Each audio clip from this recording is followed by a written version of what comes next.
Good evening, Simon here. Explosive Action back finally with a metal vinyl update. 7 OG press records to take a look at, so let's get into it. Firstly, apologies up front. My voice is a bit hoarse. I've been suffering from a cold for the last week, which is also why this video is a little bit late. But we're going to get into it straight away. We have 7 records to go through today, all OG presses, but not necessarily 80s.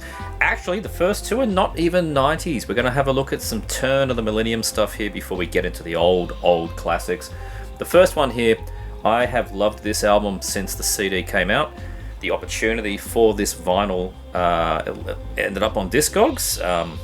It actually had been there for a bit of a time, probably about 9 months. I've just been watching it. Finally, I got to the point of messaging the seller and said, let's work out a deal, because it turns out I've known that seller for quite some time in personal life, going back in time. Not very well, I'd say just a good acquaintance. And yeah, we struck a good deal for this one and the album after it. I am talking about Witchtrap with Sorceress Bitch. What a great title for an album. And that's what really drew me into it back when I picked up the CD in 2000, and I think I picked it up in about 2005, but it came out in 2002. This is a Colombian black thrash band, Witchtrap. Love the logo, cover artwork, the title of the album. It's just so good. This here is the album came out in 2002 on a CD on Hell Attacks Productions, just some small label. I don't know who they are, but I've had that for, like I said, 15, 20 years nearly. But this is the first vinyl press that came out on 2004 on Audialis Records, a French record label. I'm very, very particular about black thrash, way more than I used to be. I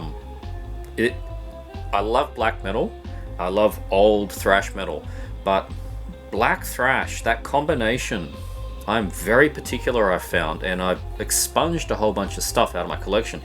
Your things like your Toxic Holocaust and all that kind of stuff I liked for a while, but I can't listen to these days. It's just passed me by. But Witchtrap, that's an example. Death Hammer, another good example. I think it's that more sloppy sound, very, very loose. That's the stuff I really like. The stuff that is just so ripping. They're certainly not playing to a metronome, that's for sure. And yeah, Sorceress Bitch is the first album by this band, and I really gel with it. I always have. Like I said, I've had the CD for ages. I've thrashed it. I've been playing it forever. Incredibly loose South American black thrash. That's what you're getting here. Plays at a fair clip. See the track. Here's the great photo of the band there. I mean, that tells you exactly what it's going to sound like, right? Track here, Ripping Torment. That's sort of like peak Witchtrap. That'll tell you everything you need to know about this band. It's just savagery and ugly sounding black thrash in that South American style. It's not all ripping speed. The next track, Dead of the Night, is far slower. That's just a real crunching, head banging kind of song. Real bit of a dirge almost. It is approaching really quite slow. So that's a really good track. The band here, as you see, a 3-piece, and they've remained pretty consistent with the guitars and the drums since their inception. It's mainly the bassist that's been changing out, which I think might be Dark Moon over here, but it's Burning Axe Ripper and Witch Hammer, who are sort of the guitar, vocals, drums have been the main piece of the band for 25 years or so. So, yeah. Consistent sound. They are still going, and I'm making it a bit of a mission to fill in some of the gaps. They've got a relatively new album, I think maybe 2 years ago, and they're on Hell's Headbanger now. Absolute epitome of a Hell's Headbanger sounding band, right? This stuff is just born to be on that label, so that might even help describe it to you. Yeah, the vocals on here I think is what really sells it to me. It's so crazed, and going with that, that very South American kind of loose sounding, and then this just unhinged vocals. Absolute winning sound. Love it. And yeah, the drummer, Witch Hammer, he plays a really mean and fun sounding drum set. I love the way he plays. It's very peppery and just, yeah, it's just good fun. So great stuff. Witchtrap with Sorceress Bitch. Yeah, like I said, I got this off Discogs from somebody that I knew. I got it for a very good price. There's the lyrics. Very, very cool. Get your Thrash collage. Always like a Thrash collage.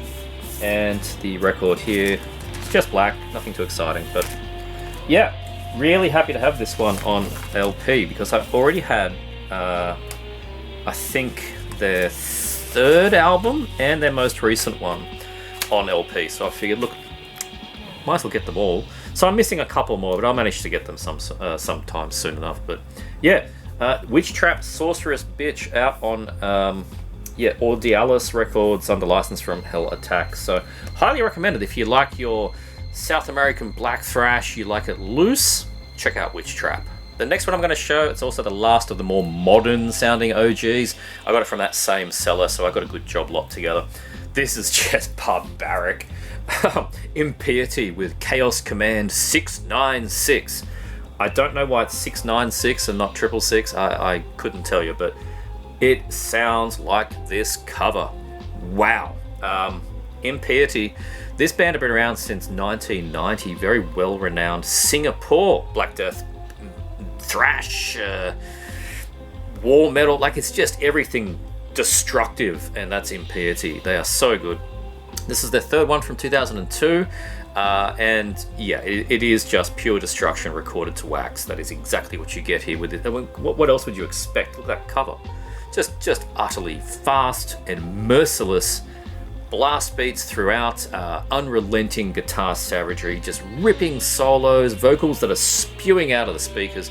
The opening track is called Christ fucking Christ, and it's all one word. That tells you exactly what you're gonna get. There's bullet belts, there's a full blasphemy look going on here, right? It's Impiety. That track sets the tone for the whole album. It sets the tone for the whole band, really. These guys have been going on for quite some time. 1990, and still going. Like, they predate Norwegian black metal. Like 1990. It's still going, and it's just utterly savage. I need to get more from these guys. I had a CD of, what was it, Skull Crushing or something, Armageddon, I think, way back when, and it got lost in a purge, so I should get more things back. But for the moment, this one is blowing my eardrums out. These guys were doing Angel Corpse before there were Angel Corpse. Just noisy, bestial onslaught of Black Death. The satanic blasphemy of Abominator, bestial warlust, and that clinical approach, at least on this album, of something like Chrysian. Like, the drums are just the whole time. It's just absolute chaos. That's a bit of a lie. They do sometimes find themselves in like the pocket of a groove. They will get into a more, I'm not even going to say slow, it's never slow, less blistering speed, and just chunk it out for a bit, but they'll always return to the crazy chaos of just blasting and ferocity. So yeah, the second track is called Apocalyptic Nuclear Battle Beasts, with all the C's replaced with K's. So I think you can get the picture here of what Impiety sound like on Chaos Command 696. So yeah, this was released on Osmos in 2002, limited to 500 copies. 2002 and vinyl, not particularly a prominent year for the format, so not sure if there's reissues or not, but this wasn't exactly hard to find or that pricey, right? I got a very good price, and there's your band photo there, looking very blasphemy in that shot, and lyrics, and it is just a black LP, like I said, out on Osmos. So if you do like that sound, that Angel Corpse meets Chrysian meets Abominator, just we are satanic, and it's gonna sound like that, and that, you need to check it out. Impiety, Chaos Command 696. Okay, we're back in the 80s now, and I briefly showed this one in my latest shopping video. I picked this up in Utopia Records for a very good price, and I was very happy with it. This is Warhead with The Day After. Old Mausoleum press from 1986. These guys were a Belgian speed metal band that had one album before this called Speedway. I've shown that before. I do own that. Probably about a year ago or so I showed that one. And this is their second and their final full length from 1986. Great stuff. Opens with sort of mid-paced crunching riff over some double kicks, a few bars, and they go head first into a blistering thrash attack. 1986, and it is really blistering thrash. Very German thrash sounding, I would say. Sort of Pleasure to Kill creator, and keep in mind that album was only 6 months old when this came out. So yeah, it's just, I don't know if that was just lucky timing, coincidental, but yeah, definitely in that style, I think. The main difference here is that the vocals, they mix in more speed metal style clean singing. That's probably the main difference, I'd say, to that era creator. Big dive bomb guitar solos, thundering drums. The opening track is just great on this one, absolutely. Here's back here, that's Legions of Hell. There's the wonderful band photos there. I mean, he's not looking particularly black thrash, this dude here in the purple leotard. He's just, just lifted the aerobics class, I think, and then put his bullet belt on. But, it's 80s, man. It's a crapshoot if what you looked like is what you sounded like. Anyway, it's all just metal, right? The second track, Evil Night, it keeps that pace up. More speed metal sound on this one, constant double kicks, higher register vocals, bit of a sing-song chorus as well. Evil Night, he just keeps bringing that up quite a lot. Third track, Devil's Church, the last track on side one, opens with a bit of a bass rumble, really good, then a slow riff, but then it goes into that speed metal riffage, and that's really what they aim for. That first track, Legions of Hell, is their thrashiest, but it is predominantly sort of speed metal throughout. So they've got their creator song, and then they kind of just tape it back a little bit. It's still savagery the whole way through, but it does stay more on the speed metal side of things than pure thrash. It is an 80s album, of course, so there is a power ballad in here. Last Night. Yeah, okay, so the opening to this one, it's just slow thing with your, undistorted guitar, or it's just, your ballady kind of thing, and the attempt at a bit more singing in the vocals, but they're just sort of, I want you, I need you, I love you, and I could do without that, honestly. Thankfully, the cheese goes away after a couple of minutes, and it is into the speed metal attack again, but I'd say no more. It's just straightforward heavy metal on that album, that song, rather than just sort of speed or thrash.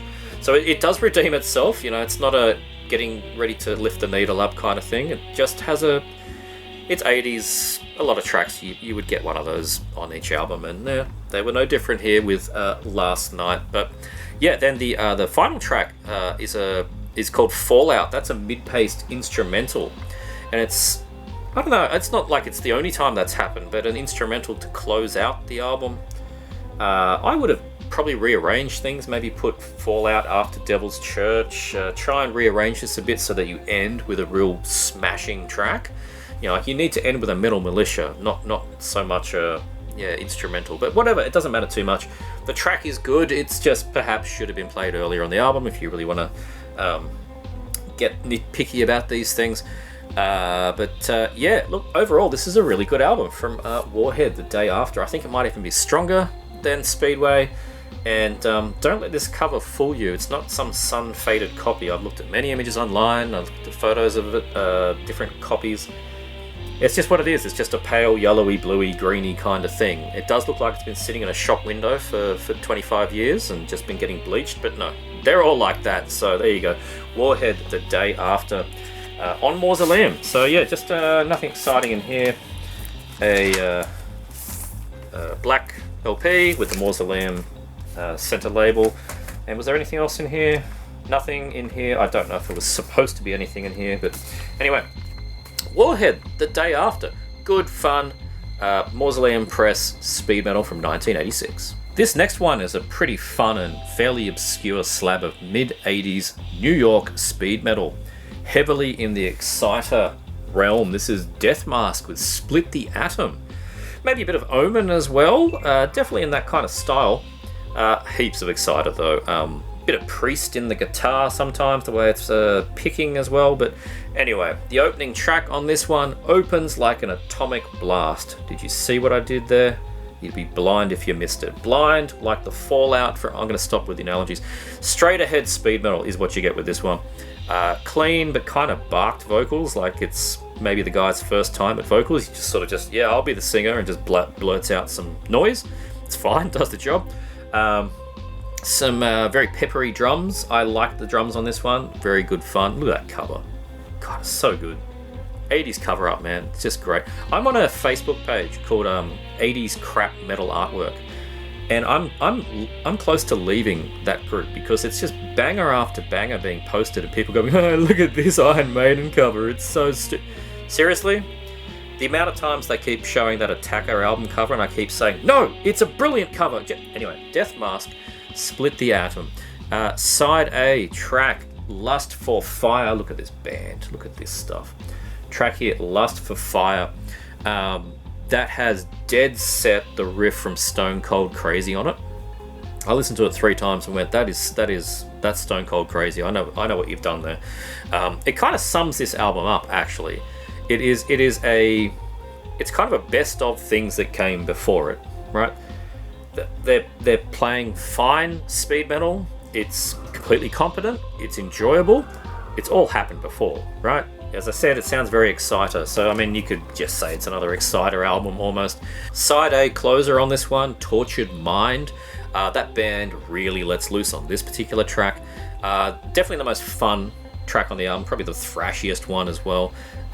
This is interesting. The band, I'll show you the guys again. There's our band. They formed as a band called Savage Choir in 1979. Didn't record anything that I've been able to find out. Until a demo in 1985 under that band name. Then they changed their name to Death Mask for this album. Okay. Then they changed their name back to Savage Choir in 1987 for another demo. And then back to Death Mask in 2006. And then they recorded an album in 2011, which I've not heard. But I don't know, guys. Just find a name. Stay with the name. I don't know why Savage Choir, Death Mask. The lineup might change a little bit between the two bands, but you know, it seems to be the same thing ultimately. But anyway, good stuff overall. If you like that Exciter type of speed metal, a little bit into the thrash, you could do far worse. Released on pretty brilliantly named Kilowatt Records. Not too sure. It's got manufactured in London, so I'll say they're a British label. And we get inside. Is there a lyric-y thing? There's no lyric-y thing. So we will just take a look at the LP, which is black and it has the Kilowatt yellow circle on it, so nothing too exciting there. So there we have it, Death Mask, Split the Atom. Good fun, mid-80s New York speed metal. You've heard this stuff before, but why not listen to some more of it? Next up we have another pretty rare oddity. I'd definitely never heard of this band until I just tripped over it on eBay. This is Fallen Angel with their self-titled EP from 1991. Swedish band. But ripping thrash in that 1990s style. So I'd say Zentrix is a really good comparison, but also fellow Swedish countryman Mesro, another good example of a band to listen to here. A little bit on the technical side at times, like maybe Paradox's really awesome Heresy album, kind of where you're going with Fallen Angel. Very prominent bass in the mix on this. It does get elevated to the surface a lot more than you would usually get in this kind of thrash, I think. Maybe take that back. I think by 1990, 1991, the bass was showing its teeth a bit more in the mix. That would be fair to say. Vocally on this thing, it's kind of that Tom Araya bit tone deaf sound. He does attempt to do some clean singing, and it ends up a bit like, you know, demo era Metallica, where James is struggling to find pitch. So, you know, it's fine. It's completely serviceable vocals, and the kind of, I guess, youthful sound to them helps with just the ferocity of this thrash, right? It's 25 minutes, 7 tracks, and 2 of those are instrumentals. So they really are just belting this thing out. So the vocals work fine with it. The second track on this one, here's the photo of the band here. The second track here is called Ice. That one's got a little bit of a bass doodle, then it goes into a really immense chugging riff. So it's that 1990, 91, 92 style thrash. There's a lot of chug riffs in there, but it is overwhelmingly a fast thrash album, or EP really. They did a full length in 1992 that has a very terrible cover. I've not listened to that, and then the band seemed to just vanish, but you know, This is great. It's good fun. It's a solid EP, 25 minutes of Swedish thrash metal that doesn't sound very Swedish. Sounds kind of British and a little bit American, and yeah, I mean, it's good. And I love the cover on this one. So that album might have crap cover, but this is great fun. Can't make out the artist there, but it's a good fun painting. I do enjoy this one. And yeah, it's, as far as I can tell, a self-release as well. There's no label mentioned on this. There's nothing even on the spine. They couldn't even be bothered printing the name on the spine. So that'll probably get me one day when I'm trying to fish this out of the racks. But inside, yeah, we get the lyrics. There you go. So you get some addresses here in Sweden for bookings and information, but yeah, no record label plain on that side. And the same on the LP itself, just a black LP, and has the band's name and no record label. So hey, there you go. Bit of an independent thrash EP here, but a really good one. Fallen Angel, self-titled EP. I got this on eBay for a very reasonable price. At the same time, I picked up that Death Mask album, so I got a good job lot sale that day. And I knew as soon as both of those things listed from the same seller, this is the kind of obscure stuff. It's not going to last long, so I just pulled the trigger pretty much instantly. So sorry if you were interested. I kind of got there at first. But yeah, anyway, Fallen Angel, self-titled EP from 1991. The next one's an absolute classic. I'm just very happy to add to my collection. This is Holy Terror's Mind Wars, their second album and their final album from 1988. You all know this is just rough and ruthless and not very American sounding thrash from 88. It definitely has a European edge to it, absolutely. The vocalist Keith Dean, he's got a very soaring voice when he wants to on this one. Sort of like a forbidden kind of thing, I suppose, at times. But it's backed with the gruff vocals of guitarist Mike Alvord. So, and probably his own vocals. I haven't quite been able to determine who's doing the vocals at which time, but yeah, it's a mix of sort of clean and so this gruff vocal in the background. It's a nice mix. The songs on Mind Wars are all quite varied. There's a little bit of technicality in what they're doing here. Very interesting. It's not just 3.5 minute songs of just blasting out thrash. Lots of chops and changes, and I think that's probably why it's sort of really stood the test of time. It's kind of revered as being a really, really good thrash album that should probably get pushed up even higher in you know, the thrash realms of appreciation. But yeah, a band's only ever done 2 albums. That kind of thing doesn't, I don't know. It has an impact, I suppose, but the people that know, they know. Mind Wars, just a blistering album. This changing tempos, going from a groove to that fast pace. Has a bit of a social punk vibe going on as well, especially in the lyrics. The side A closer on this one, which is it's kind of 3. It looks like it's written as like 3 tracks here, but really it's kind of 1 track. Fool's Gold, Terminal Humor, and Mind Wars. It's kind of 1 track really, and it makes it about 8 minutes of just a big journey. It's pretty much a thrash classic. That is an impeccable song, absolutely. And it's, you know, it's interjected with samples of like preachers and things, you know, a bit like Heathen would do. And it has a riff. There is a riff in this one, and you probably all know this riff, that it's pretty clear that Dave Mustaine borrowed when he did Hangar 18. It's definitely an inspiration. We'll just leave it at that. You all know this album, and I have to be very, very thankful to Mr. Brendan Von Doom. He hooked me up with this one. If you've seen his recent video, I will leave a link in the description. His OG pickups video, which was just banger after banger of things that he got from the One Record store. I was very privileged to get an early bird sneak peek at the stock in that shop. He'd only just left the shop, and I saw some of the things he had left behind, and I said, "Can you go back and get me that Holy Terror?" And he was a very nice man and obliged me of that, and sent him the funds, and here we are with Mind Wars. Condition, it's not immaculate. It's been partied on, that's for sure. You know, the cover got a bit of a bend down here. There is a little bit of a rip here on the side, but look, it's fine. I don't care. What matters when it comes to records for me, when they're 80s presses for sure, is the sound of the LP. And there's the lyrics. And there's your Thrash collage. Love a Thrash collage. And after a good bath, this one sounds really good. So, yeah, there's a couple of nicks and things on here. It's a VG+, but giving it a proper clean with my old wax wash spray, brought it up from VG- to a VG+ instantly, and all the crackle and pop just went away. So clean your records, folks.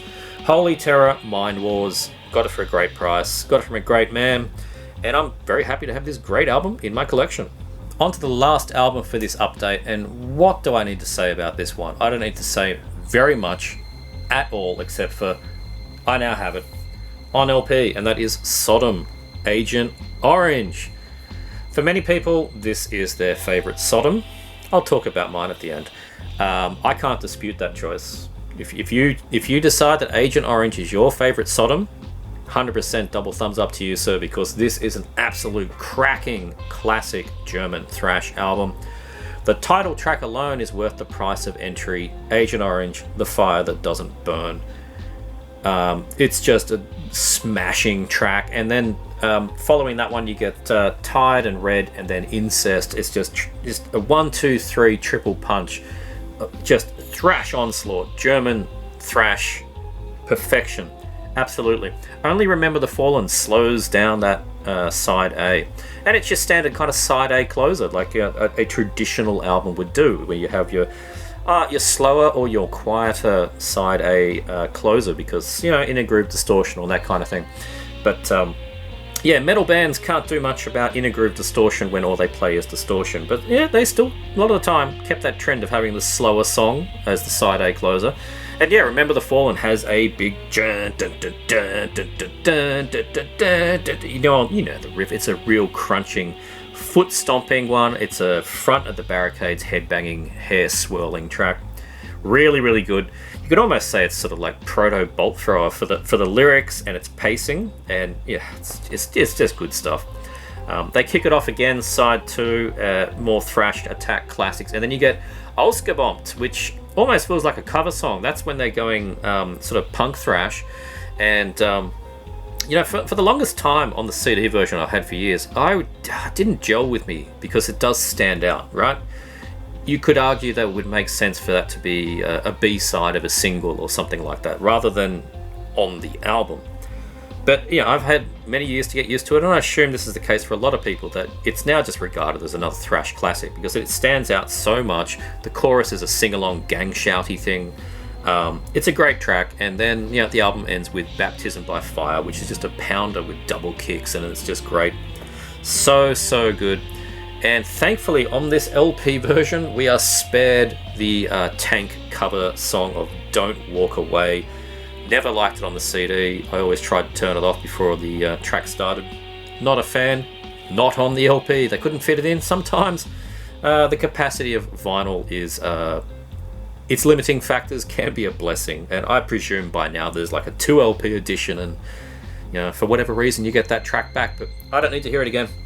It doesn't fit, but the rest of the album does, and this is a astonishing gatefold. Look at that. There's your drums view, there's the band. So good. And yes, original Steamhammer press. There's the logo down there from 1989. Take a look inside. There's lyrics. Both sides, very simple. It's got a little bit of damage there. Don't care, it's all good. And yep, there we go, Steamhammer. And yeah, this one's probably, I probably brought it up to a VG+. It was a little bit how you going when it arrived. But I got it for probably well under half of what it usually goes for. Almost to a third of what it usually goes for. So not arguing, and yeah, after I gave it a good bath with my old spray and my microfiber cloth, it's all good now. It sounds great, no clicks and pops. So that's all I want from this stuff. I want it to sound good, and I want it to play well. Sodom, Agent Orange, gatefold original on Steamhammer, 1989. And that is the long overdue OG press update video. We've gone from 1985 or so straight up to 2002, but all original presses here, so I'm very happy to have shown them to you today. If you liked this video, please like, subscribe, check the description out below to listen to the albums in question. I'll always leave a track down there for you to listen to. Go check out Brendan Von Doom's video where he showed off his OG pickups recently. Link is also in the description. Thanks for watching. See you next time.